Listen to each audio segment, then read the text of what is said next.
1 hour, 20 minutes. In the marquee, Anderson is engrossed in a conversation on his cell phone. He stands up from the American table and looks for a quiet corner to continue the exchange. He dodges a few of the waiting staff, who are clearing the dinner tables. They carry bottles of vintage ports, plates of ripe English and French cheeses, and boxes of Cuban cigars for the banquet's final course. "Yes, Mr. President," Anderson puffs on his cigar. He listens for a few seconds. "Well, like I said, sir, everything's under control. It's only us left against the South Africans and the Russians. They've teamed up against us." He listens again. "Yes, Mr. President, just 3 teams left. We lost Books, which was mighty unfortunate, but the girl—" Anderson stops as the president interrupts him. "That's right, Mr. President. Her name's Sophia. She's sure got some spunk about her.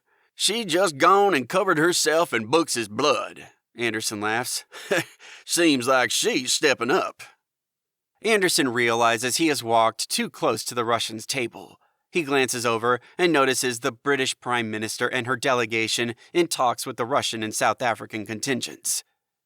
"The Prime Minister? Yes, sir, she's here." Anderson nods over at the British PM. She acknowledges him with a curt yet slightly embarrassed wave, then looks away and returns to her negotiations. Anderson turns away from the table. "What's she doing?" "Well, sir, like most Brits, she's trying to score herself another free lunch." He listens, then laughs. "I totally agree with you, Mr. President. It's real hard for a rattlesnake to hide anywhere in the desert." As he ambles back to the American table, he steps around a technician, trying to fix a blank TV screen. "I will, sir. Any news, you'll be the first to know. I'm sure to keep you posted." "Yes, sir. I'm confident. I really am. Goodbye for now, and give my kindest regards to the First Lady." Anderson clicks the off button on his phone. He looks up at the TV screens. He is in deep thought. The Americans' official photographer, Gilbert Meridrew, steps forward and snaps a few shots of Anderson. "Meridrew?" Anderson says. "Yes, sir." "Fuck off."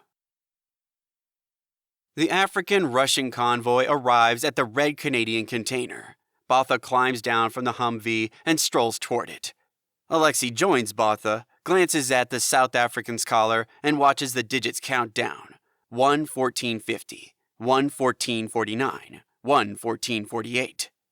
"Worried, Alexei?" Botha asks. "We have just over an hour. It is not long." "Patience, my friend. They are near. Their fear pervades." They hear the sound of the gray Humvee's engines in the distance and turn toward the noise. "Mikhail arrives," Alexei says. "Good, then we are back to full strength."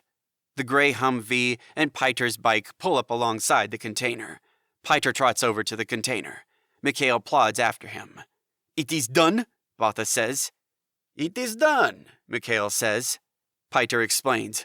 "All numbers on both containers are destroyed. No one can possibly read them." "Excellent," Botha is pleased. "We work as a team. We will all prosper from each other's abilities. Anything else to report?" Piter shakes his head. Botha waves a hand at the numbers on the container. "Then we will reward ourselves and our Russian friends with another code."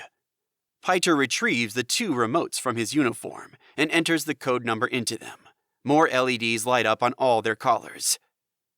"We need only 4 more." Alexei looks at the 6 blue LEDs lit up on all their collars. Something on the horizon catches Mikhail's eye.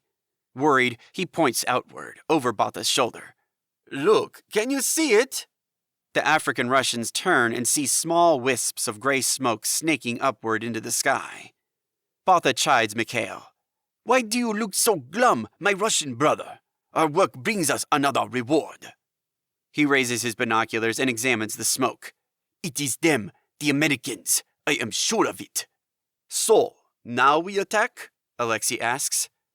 "Now we stalk. We find their position. We find out how many are still alive. We find out how many vehicles they drive. Then we have knowledge, and then the advantage and the power of surprise. Only then do we attack them, and then we slaughter them." Botha brings down his binoculars. "Paita." "Yes, Ngombe. Prepare yourself. I have another mission for you.